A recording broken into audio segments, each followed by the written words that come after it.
The assassination of Charlie Kirk was always going to be politicized, both on the right and on the left. Kirk was the brash founder of Turning Point USA. He built his reputation on being the agent provocateur. He compared abortion to the Holocaust. He defended gun rights as worth the cost of gun deaths. And he even dismissed parts of the Civil Rights Act as a mistake. His Christian nationalist outlook drove a hard-line stance when it comes to immigration, being anti-Islam, and of course promoted conspiracies from the Great Replacement rhetoric and the claims of course, the 2020 election being stolen, etc. To his critics, he was a reckless man, he was cruel, and to his supporters, he was bold and unflinching. But the anger, when he was gunned down in Utah, many conservatives wasted no time in pointing fingers to left-wing radicals, left-wing extremism, and that was something that was fanned right from the White House, right from President Trump himself to all his top lieutenants. Do you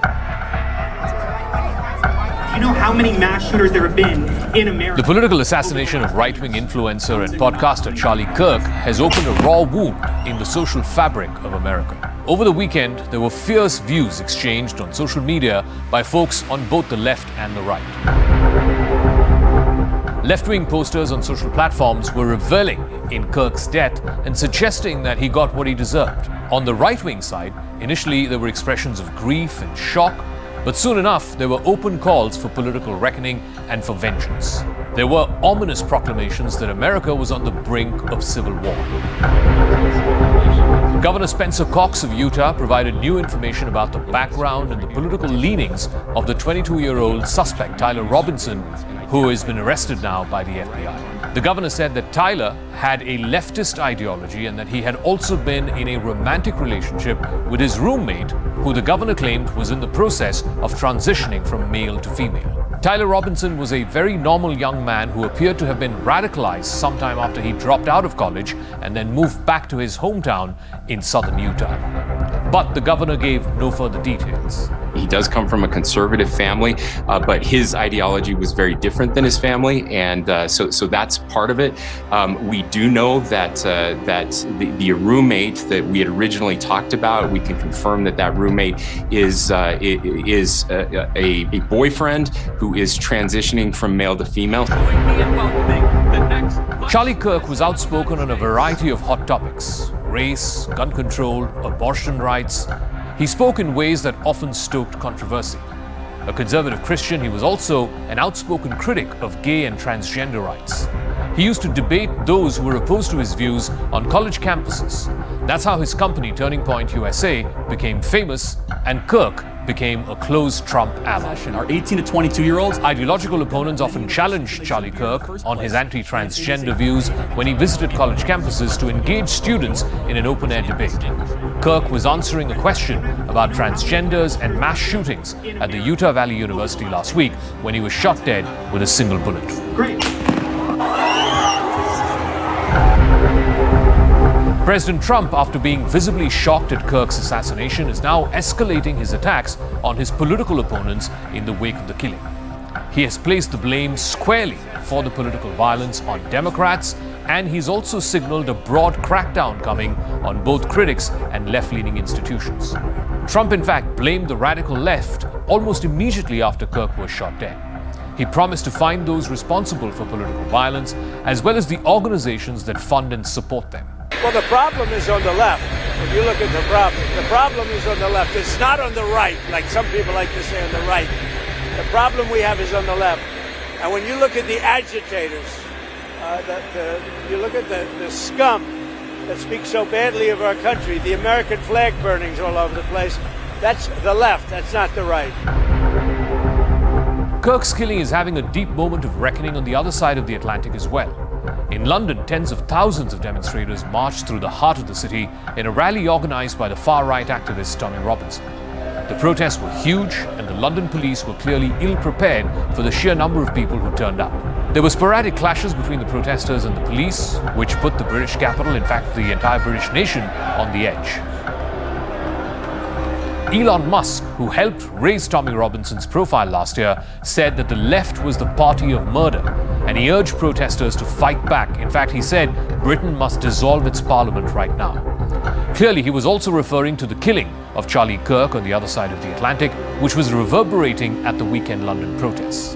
And then you see how much violence there's on the left, with our friend Charlie Kirk getting murdered in cold blood this week, and people on the left celebrating it openly. The left is the party of murder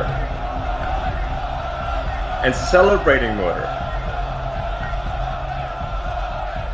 I mean, let that sink in for a minute. That's who we're dealing with here. Under the banner Unite the Kingdom, they marched across the Thames, past the Big Ben, amidst a sea of Union Jacks and English flags. Some carried placards which called for the open deportation of asylum seekers who had crossed the English Channel illegally. They have underestimated us for so long. And time again, every time they think they beat us down, we come back stronger. Look at these crowds, man. You are here because you love your country. We rode the storm, we weathered the storm, and today we are the storm. It was a muscular display of support for Tommy Robinson, whose real name is Stephen Yaxley Lennon, a divisive figure who's roamed on the fringes of British right-wing politics for decades now. He served multiple prison sentences.